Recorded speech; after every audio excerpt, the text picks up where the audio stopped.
Welcome to RTPOT, everybody. This is Lou. I'm joined along with John today, and we're going to be talking about some guys that weigh about 70 pounds less than us, but could kill us with one of their fucking pinkies. That's right. We're talking about UFC202. All of these men who, I don't understand, John, how people can be so incredibly light. I was 145 as like a 7th grader, and here's Conor McGregor who fights at 145 and destroys people. If I could have done that as a 7th grader, you wouldn't have fucked with me so much, would you have, Todd and JP and Ryan and Stacy?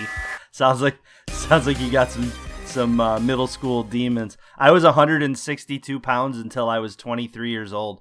And then when I joined the Air Force, I gained 30 pounds. Hopefully of all muscle. Hopefully my... Yes, okay, it was. I want to make sure that my servicemen are getting in better shape, not significantly worse shape as they're defending my country. I really hope... No. Okay, good. I wanted to make sure that was the case.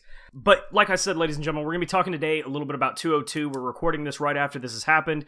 Diaz and McGregor 2. The hype train was as real as it could be. It was 97 cars long. Union Pacific didn't think it was going to stay on the rails, but god damn it, they kept it together. John, overall, how did you feel about the card? Was this, did it live up to the hype train for you? Was it good? Was it bad? Are you happy with it? God damn it, I wanted my money back. It was worth every penny. I would have paid twice as much. How do you feel about it? Well, I thought the card was absolutely fantastic. Everybody's been waiting for this fight. The problem was, I didn't get the opportunity to watch it. So I want to hear your thoughts, the guy that watched the whole thing, because everything that I saw on Twitter, everything that I saw on ESPN, because they've been covering UFC like crazy all of a sudden, it sounded to me like this card was not only amazing, but that it had a huge finish. So. It was a fun card. One thing that it highlighted, as I've said in the past, how without superstars like Brock around and without Cain Velasquez at the top of his game, how the heavyweight division is really not dead in the UFC, but it's on life support, and we've signed a do not resuscitate. Okay, it's at that point. And when your third grossing, to give you an idea, this was the third highest grossing pay-per-view in history, has nothing but welterweight and lightweight fights on it. God damn, not even in the prelims, not even in the FS1 or in the Fight Pass prelims did we have a single heavyweight fight. It's a dead division almost. Nobody cares about it when you don't have superstars like Brock there. As far as we're not going to get into all the prelims and all that kind of stuff, but as far as the main card, it was a fantastic card. If you're a fan of violence and you're a fan of finishes and matches, this was the card for you. We only had one decision, and that was in the main event. Everything else went to TKOs and KOs. We didn't have any submissions, so this was a hard-hitting card. Particularly the co-main event, the light heavyweight bout between number 1 and number 2, Anthony Johnson and Glover Teixeira. Johnson takes him out in 13 seconds. Teixeira just moves in. It didn't make any sense for him to move in like he did, and I don't know what he saw. But he gets taken down. Anthony Johnson with one incredible left hook just knocks him out. And he hits him so hard. He knocks... John, it's amazing. If you can watch it, it's not even... I think it's perfectly legal to watch this fight, quote-unquote, illegally, because it's shorter than a GIF on Twitter. With Twitter's new 25 megabyte allowance, you can actually watch this entire thing in a GIF on Twitter. He hits him, he knocks him out so hard, and the refs, it was Big John was the ref for this, and he goes up, and they're trying to wake him up because he's completely knocked out. They're trying to make sure he's breathing. They're trying to make sure he's okay. He does a takedown on Big John. He doesn't know where he is. He doesn't know what had happened. Oh. He takes down the ref because he's completely out of it and has no idea and thinks he's still in the fight. Meanwhile, Anthony Johnson's, up on the top of the cage and celebrating. It was, oh man, it was not a lot of fun. And I said before, if you're going to see a knockout, if you're going to see a true, because everything else up to that were ref stoppages, they were TKOs. I said if you were going to see a knockout, it was going to be in this fight. I didn't think it was going to be 13 seconds into the fucking fight. The cool thing that we got after that is we did get to see Anthony Johnson, who, Rumble's an awesome guy, and Cormier was there. He was in the audience because, this was number 1 and 2. These were the number 1 and 2 contenders going at it. So, the conventional wisdom is at 205 in New York City, which was announced that night. We're probably going to see Anthony Johnson. We're probably going to see Rumble and Cormier go at it now. We're probably going to see those two go at it. And they had... John, you're a fan of Daniel Cormier. They had the most polite smack talking I've ever seen.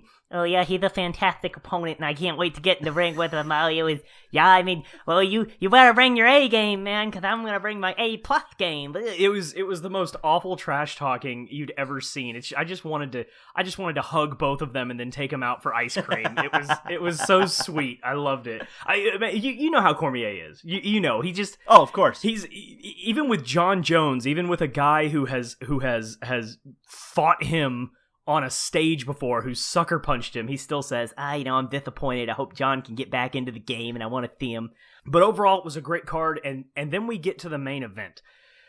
And to give you an idea, in the main event, it was amazing. Imagine somebody did a shot-for-shot remake of your favorite movie. Say, like, Empire Strikes Back. Somebody does a shot-for-shot remake of it, and then at the climax of the movie, when Luke Skywalker and Darth Vader are getting ready to fight, something completely different happens. Like, just stormtroopers come in and they have to fight them together, and it leads up. And what I mean by that is, what we saw in this fight is it went precisely in the first 2 rounds. John, what happened in their first fight? McGregor goes out there. He comes out there like a man with his hair on fire, fighting at 170 for the first time in his career, fighting at welterweight for the first time in his career. He packed on 20 some odd pounds of muscle to go out there and have this fight. And he goes out there and he is just swinging at Diaz and knocking the shit out of him. Just beating him and beating him and beating him. But he hits like a 145 guy, and Diaz is a 170, and he takes that punishment. And what happened? That's the issue that obviously you run into when a guy goes up that fast. Is, you can put the weight on, but when you're not used to carrying that weight, when you're not used to carrying that level of muscle, honestly, it gets to the point where he tired himself out. You're right. He tires himself out before he himself. can do anything. Right. And because he went so fast. If this had been a more gradual thing, 6 months, 8 months, a year, it probably wouldn't have been so noticeable. And that's what McGregor said after this fight. He said, I wanted to do the exact opposite of what I did in the first fight. In the first fight, I came out and I overthrew, I think is the term he used. He said, I overthrew my offense because I just kept looking for that knockout punch. And, if you look at Diaz's career, he's only been knocked out one time in his career. Have you heard the man speak? He doesn't have a lot of brain cells left. He can take a shitload of punishment. He's definitely a fighter. He is a stereotypical fighter. I mean, you've got guys like Daniel Cormier who could pass I think he did pass a law exam or something like that. I don't know if he passed the bar or if he got into law school or something like that. And then you've got Chuck Liddell was an accountant. Yeah, Chuck Liddell was an accountant and he was a CPA. And then you've got Nate Diaz. He is the stereotypical fighter, man. But Diaz isn't a guy who you're going to knock out. And that's what McGregor tried to do. He said, I overthrew my punches, I overthrew my offense, and he blew himself up. He gassed himself. Right. Well, the same fucking thing happened here. He gassed himself. The only difference is he kept throwing kicks at Diaz's inside leg. He kept going after him.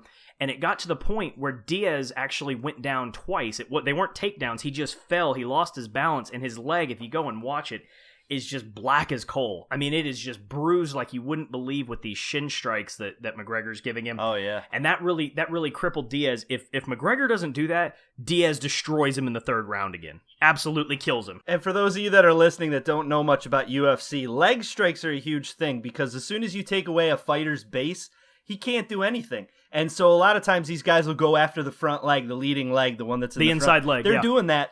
Right. They're doing that literally to take away the guy's ability to stand. Because if the guy can't stand comfortably, he can't get into position to throw an effective punch. He certainly can't get into a position to throw an effective kick. Or a takedown, which is the biggest part of Diaz's game. Diaz is a jiu-jitsu guy. He's a Brazilian jiu-jitsu guy, and his game revolves on takedown. That's what happened in their first fight. McGregor dominated him. None of that blood in that ring on the mat was McGregor's. That was all Diaz, but Diaz got him with a takedown. He slipped, he got him on his back, and he was able to choke him out. Diaz, 12 of his 19 victories in UFC have all been submission. He's only had one knockout. He's only been knocked out once, and he's only had one knockout. He's not a knockout guy. He's a submission artist, so that's what he did. So he wasn't able. He's had 3 knockouts, I think, but he's had 12 submissions, and that's his game.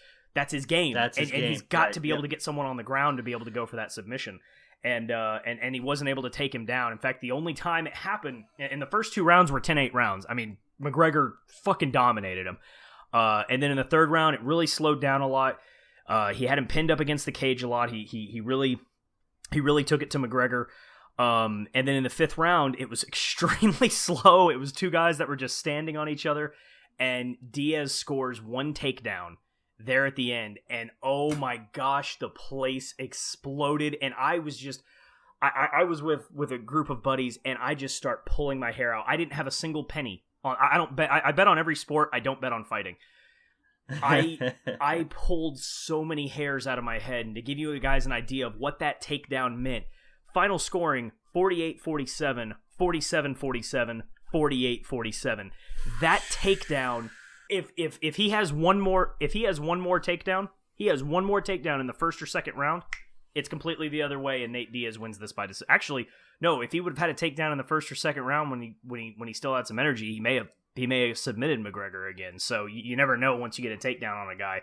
But yeah, he couldn't take him down. He tried several times. Overall, it was a lot of fun.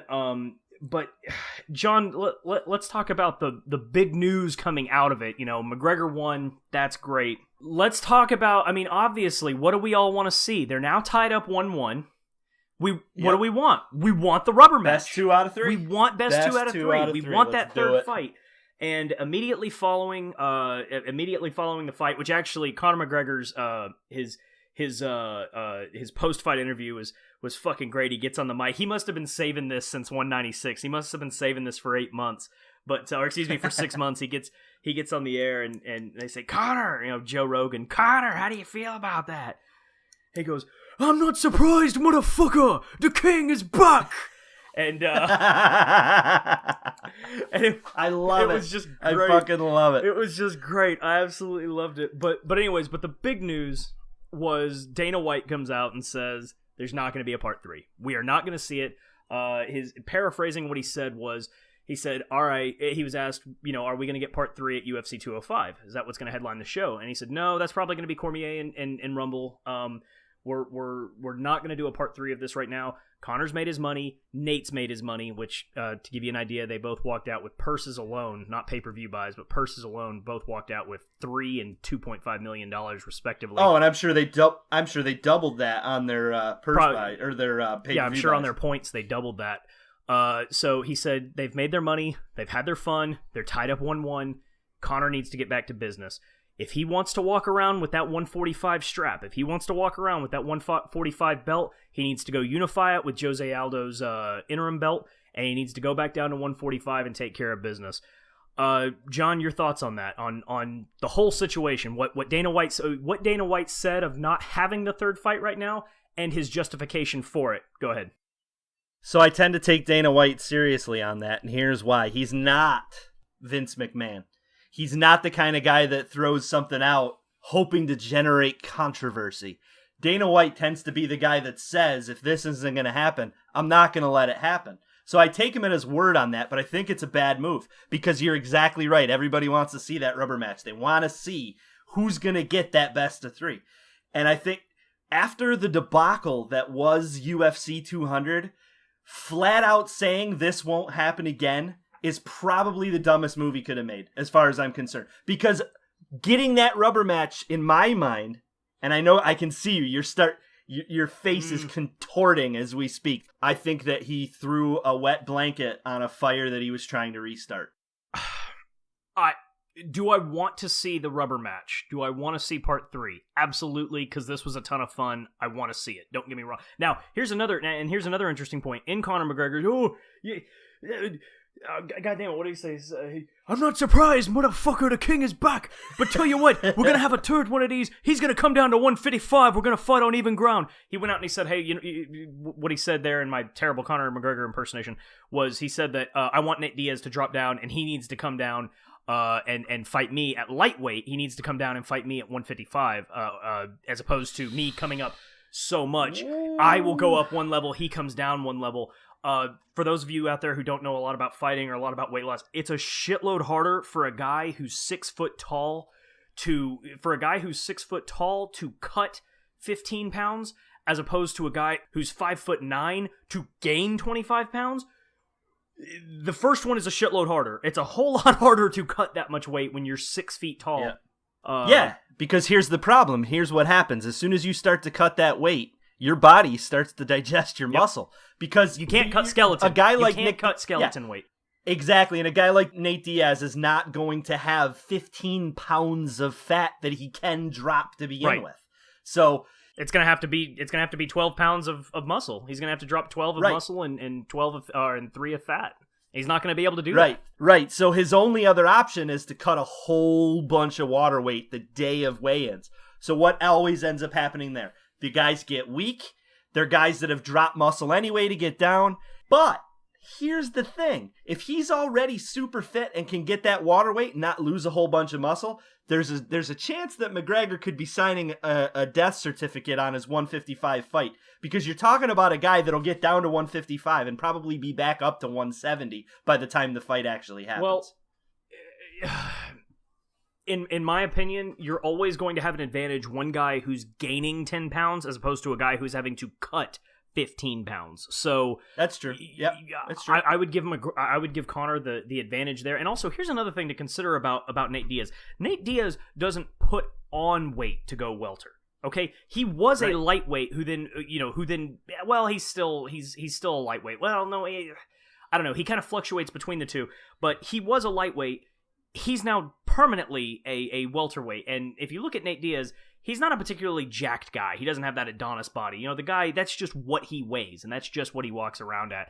He doesn't have to do anything to get there. So I don't know. I wouldn't want to see that fight. Well, first of all, I don't want to see the 155 fight because that's not part 3. That's part 1 of a new fight. You know what I mean? That's now we're fighting at 155. No, we want to see part 3 of the 170 and finish that series. My thing is this with Dana White. I agree with you, John. The selfish part of my brain absolutely wants to see it. However, Conor McGregor is the featherweight champion. Okay, he's walking around. He's the featherweight champion, and he's walking around with that title. And in my opinion, when you're in a fight sport, when you're in a combat sport where you defend titles, not something like the Super Bowl in the NFL. You don't defend the Super Bowl. You're Super Bowl champion for the offseason, and then that's it. Then somebody else is playing for it. In a sport where you defend a championship, the biggest responsibility the champion has is to defend said title, is to defend the belt. That is their biggest responsibility. And for him to not go and defend that title, personally, as a Conor McGregor fan, it fucking offends me to see Jose Aldo, that washed up sack of shit, walking around with that play belt that he's walking around with. I'm 99% kidding when I say that, people. So I want to see that belt unified.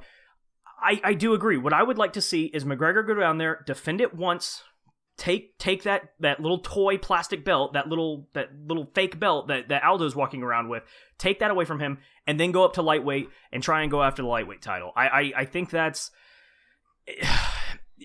going after Alvarez's title. I think is the best way to do that, and I would love to see that at 205. I would love to see those two go at it, but I agree with Dana. I gotta say I agree with Dana.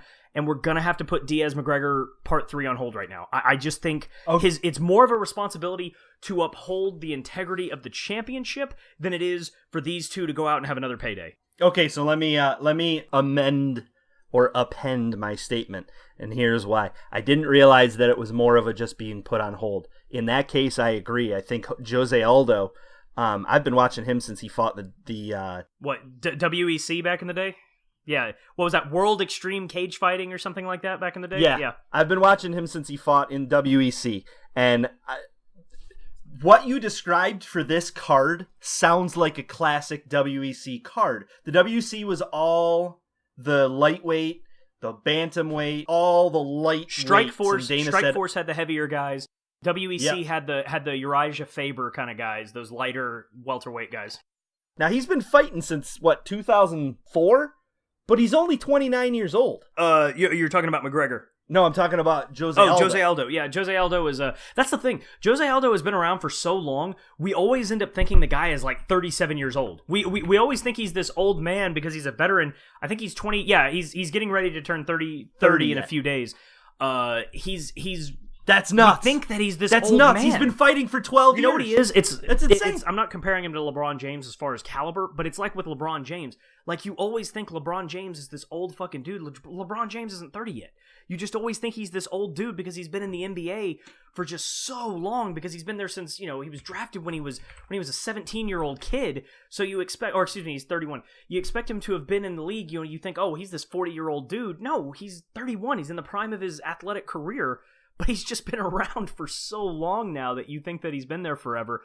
And John, you mentioned something there. I wanted to ask you. Obviously, all the antics that happened at the pre-fight, media day. You had mentioned that you don't think that Dana White does anything for show. How much of, and for those of you who don't know, what ended up happening is, McGregor shows up late to the press conference and he gets offended that they started without him, and Diaz says, "Fuck this, I'm out of here," and he throws water bottles, half-empty water bottles at Conor McGregor and his people.